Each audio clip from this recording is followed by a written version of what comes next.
আজকের বিশেষ খবর হলো মমতার নির্দেশ অমান্য করে দিল্লির পথে সুদীপ। ভোটের পরেই কি তৃণমূলে ভাঙন? দিলীপকে দিল্লি থেকে বার্তা, বাংলায় যেটুকু যা হয়েছে মোদী ও শুভেন্দুর জন্য হয়েছে। 40 লক্ষ ছাপ্পা ভোটে জিতেছে তৃণমূল কংগ্রেস। ডায়মন্ড হারবার ঘাটালের আসল গল্প ফাঁস শুভেন্দুর। মমতা জামানা শেষ, পশ্চিমবঙ্গের ক্ষমতা দখল করবে বিজেপি, মমতাকে নিশানা করে শুভেন্দু। লোকসভা ভোট মিটতেই আরাবুলকে পঞ্চায়েত সমিতির সভাপতি পদ থেকেও সরিয়ে দিল তৃণমূল। অতীত জানে না, বড় জ্ঞান দিচ্ছেন।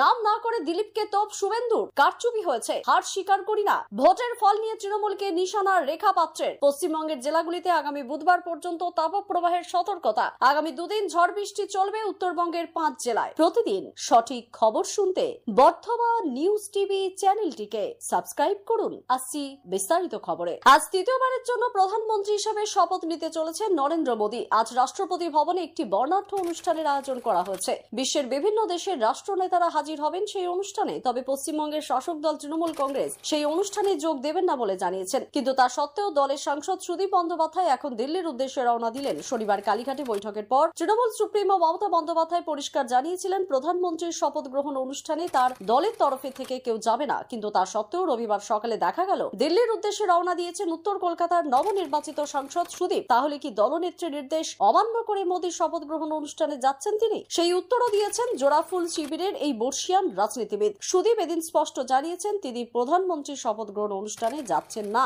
উত্তর কলকাতার তৃণমূল সাংসদ বলেন, গতকাল রাতে প্রহ্লাদ যোশী আমায় ফোন করেছিলেন, আসার জন্য বলেছিলেন, তবে আমাদের দল না যাওয়ার সিদ্ধান্ত নিয়েছে। আমি সেখানে কিভাবে যাব? তাহলে আচমকা কেন আজ দিল্লি যাচ্ছেন? তারপর আর কোনো উত্তর দেয়নি সুদীপ। লোকসভা ভোটে হেরে গিয়ে দিলীপ ঘোষ যখন তোলপাড় ফেলে দিচ্ছেন, তখন দিল্লি থেকে তার উদ্দেশ্যে একটা প্রচ্ছন্ন বার্তা এলো। তাতে বলা হলো, শুভেন্দু অধিকারী অক্লান্ত পরিশ্রম না করলে এটুকুও হতো না। এ ব্যাপারে টুইট করে বিজেপির রাজ্যসভার সাংসদ স্বপন দাশগুপ্ত বলেছেন, ভোটের পর বাংলায় এখন খুবই চাপানুতা দেখা যাচ্ছে। বাংলায় এই ভোটে বিজেপির মধ্যে প্রচুর উন্মাদনা তৈরি করেছিলেন প্রধানমন্ত্রী নরেন্দ্র মোদী। আর শুভেন্দু অধিকারী অক্লান্ত পরিশ্রম করে কর্মীদের উৎসাহ দিয়েছেন। তাদের পারস্পরিক এই তালমিল না থাকলে ফলাফল আরো খারাপ হতে পারত। সামগ্রিকভাবে একটা খামতি যে ছিল তা অস্বীকার করেননি স্বপন। খবর শুনছেন বর্তমান নিউজ টিভি চ্যানেল থেকে। আমরা এই ভিত্তিতে 1000 লাইক টার্গেট করেছি, তাই একটি লাইক করে আমাদের সাপোর্ট করুন। ফিরে আসছি পরবর্তী খবরে। 19 লোকসভা ভোটে পশ্চিমবঙ্গ জুড়ে গেরুয়া ঝড় উঠেছিল। সোমবার রাজ্যে 42টি আসনের মধ্যে 18টি পদ্ম ফুটেছিল। এবারও বিজেপির খেলা ঘুরিয়ে দেবে মনে করেছিল।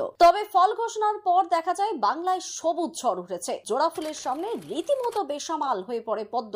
এবার এই নিয়েই বিস্ফোরক দাবি বিজেপি করলেন রাজ্যের বিরোধী দলনেতা শুভেন্দু অধিকারী। শনিবার নন্দীগ্রামের প্রয়াত বিজেপি কর্মী রথিবালা আরির বাড়ি গিয়েছিলেন শুভেন্দু। সেদিনই সংবাদ মাধ্যমের মুখোমুখি হয়ে একাধিক বিস্ফোরক দাবি করেন নন্দীগ্রামের বিধায়ক। শুভেন্দু বলেন, শুধুমাত্র ডায়মন্ড হারবারে 10 লক্ষ ছাপ্পা ভোট হয়েছে। ঘাটালের কেশপুরের সংখ্যাটা 1,30,000। উল্লেখ্য, এবার ডায়মন্ড হারবার থেকে রেকর্ড ব্রেকিং ভোটে জয়ী হয়েছেন তৃণমূলের সর্বভারতীয় সাধারণ সম্পাদক অভিষেক বন্দ্যোপাধ্যায়। অন্যদিকে দেবের হাত ধরে ফের একবার ঘাটালে ঘাসফুল ফুটেছে। এবার এই দুই কেন্দ্রের নাম দিয়ে বিস্ফোরক দাবি করলেন শুভেন্দু। নন্দীগ্রামে বিজেপি বিধায়ক বলেন, আমরা যা পেয়েছি সেটা হলো গণদেবতা এবং জনতা জনার্দনের আশীর্বাদ। ওদেরটা সম্পূর্ণ ছাপ্পা। একই প্রসঙ্গে তিনি বলেন, 2024 লোকসভা নির্বাচনে বিজেপি 2,30,00,000 ভোট পেয়েছে। অন্যদিকে টিএমসি পেয়েছে 2,75,00,000। পার্থক্যটা কোথায় সেটা পরিষ্কার হয়ে গিয়েছে। জনতার সমর্থন নয়, বরং ছাপ্পা ভোটে জয়ী হয়েছে তৃণমূল। 2024 লোকসভা ভোটের ফল ঘোষণার 4 দিনের মাথায় এমনই দাবি করলেন রাজ্যের বিরোধী দলনেতা শুভেন্দু অধিকারী। ভোটের আবহে নন্দীগ্রামে নিহত বিজেপি কর্মী রথিবালা আরির পরিবারের সঙ্গে শনিবার দেখা করতে গিয়েছিলেন তিনি। এরপরেই সংবাদ মাধ্যমের মুখোমুখি হয়ে একের পর এক বিস্ফোরক মন্তব্য করেন বিজেপি নেতা। শুভেন্দু বলেন, নির্বাচন পরবর্তী হিংসা টিএমসির একটা রোগ। আমরা 2,35,00,000 ভোট পেয়েছি,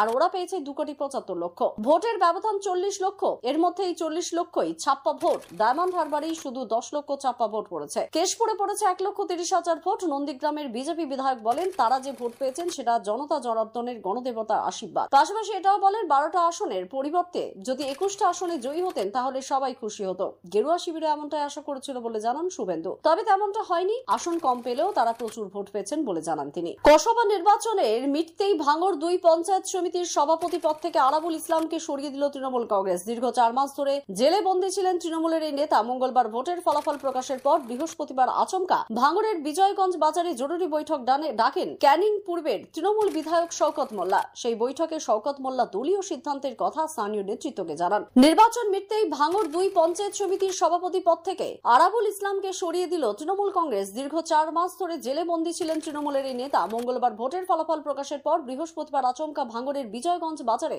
জরুরি বৈঠক ডাকেন ক্যানিং পূর্বের তৃণমূল বিধায়ক শওকত মোল্লা। সেই বৈঠকে শওকত মোল্লা দলীয় সিদ্ধান্তের কথা স্থানীয় নেতৃত্বকে জানান। শওকত মোল্লা জানান, পঞ্চায়েত সমিতির সভাপতি দীর্ঘদিন অনুপস্থিত থাকায় কাজকর্মে অসুবিধা হচ্ছে, তাই আরাবুলের বদলে পঞ্চায়েত সমিতির সহসভাপতি সোনালী বাছারাকে সভাপতির দায়িত্ব দেওয়া হয়েছে। সভাপতির দায়িত্ব সামলাবেন তিনি। সূত্রের খবর, জেল থেকে মুক্তি পেলেও আরাবুলকে পঞ্চায়েত সমিতির সভাপতি পদে পুনর্বহাল করা হবে কিনা সেই বিষয়ে কোনো স্পষ্ট সিদ্ধান্ত জানানো হয়নি। লোকসভা ভোটের ফল প্রকাশের পর থেকে অন্তর্দ্বন্দ্বে জেরবার বঙ্গ বিজেপি। জেতা কেন্দ্র থেকে সরানো পর প্রথমবারের জন্য হার হজম করতে হয়েছে দিলীপ ঘোষকে, জানিয়ে রাজ্য নেতৃত্বকে বারবার নিশানা করেছেন তিনি। এবার নাম না করে দিলীপকে পাল্টা দিলেন বিরোধী দলনেতা শুভেন্দু অধিকারী। সাফ জানালেন, এখন লড়াইটা অনেক বেশি কঠিন, সঠিক পথেই চলেছেন বলেও দাবি করেছেন আত্মবিশ্বাসী শুভেন্দু। বর্তমান দুর্গাপুর কেন্দ্রে হার, বঙ্গে মাত্র 12 আসনে এসেছে বিজেপির ঝুলিতে। এই নিয়ে বঙ্গ বিজেপির বর্তমান নেতৃত্বকে নিশানা করেছেন দিলীপ। বারবার দাবি করেছেন পুরনোদের গুরুত্ব না দেওয়ায় ফল ভুগছে দলীয় নেতৃত্ব। শনিবার সেই বিতর্কে ঘি ঢালে দিলীপের একটি পোস্ট। লেখেন,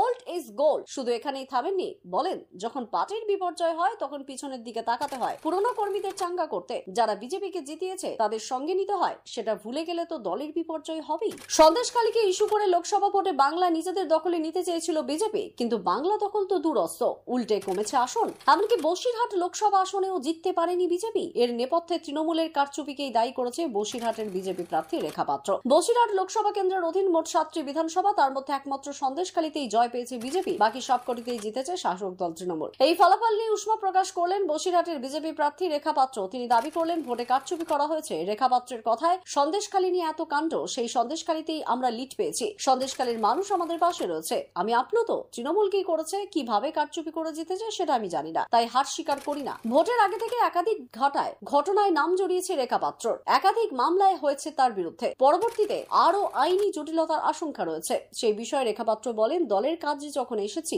অনেক কিছু সহ্য করতে হবে, আমরা সবকিছুর জন্য প্রস্তুত। প্রসঙ্গত, চলতি বছরে জানুয়ারি থেকে সংবাদ শিরোনামে সন্দেশখালী বহিষ্কৃত এক তৃণমূল নেতার অত্যাচারের কাহিনী তুলে ধরেছিলেন এলাকার মহিলারা। সেই অভিযোগকে কেন্দ্র করেই গুটি সাজিয়েছিল বিজেপি। লোকসভা ভোটে সন্দেশখালীকেই অস্ত্র করেছিল গেরুয়া শিবির, কিন্তু তাতেও লাভ হলো না। রাজ্যের পশ্চিমের জেলাগুলিতে আগামী বুধবার পর্যন্ত তাপপ্রবাহের সতর্কতা জারি করেছে আবহাওয়া দপ্তর। পশ্চিম বর্ধমান ও পশ্চিম মেদিনীপুর জেলায় তাপমাত্রা 40 ডিগ্রি পেরোতে পারে। কলকাতা সহ দক্ষিণবঙ্গের বীরভূম, মুর্শিদাবাদ, পূর্ব বর্ধমান, 2 মেদিনীপুর ও 2 চব্বিশ পরগনাতে আগামী বুধবার পর্যন্ত ঘরমাক্ত অস্বস্তিকর গরম পরিস্থিতি থাকার সম্ভাবনা। ওইদিকে উত্তরবঙ্গের দার্জিলিং, কালিম্পং, আলিপুরদুয়ার, জলপাইগুড়ি ও কোচবিহার এই জেলাগুলিতে আগামী সোমবার পর্যন্ত বজ্রবিদ্যুৎ সহ বৃষ্টির পূর্বাভাস রয়েছে। 2 দিনাজপুর ও মালদায় আজ থেকে আগামী 2-3 দিন ঝোড়ো হওয়ার সঙ্গে চলবে বৃষ্টি। খবর আজকের মতো এই পর্যন্তই।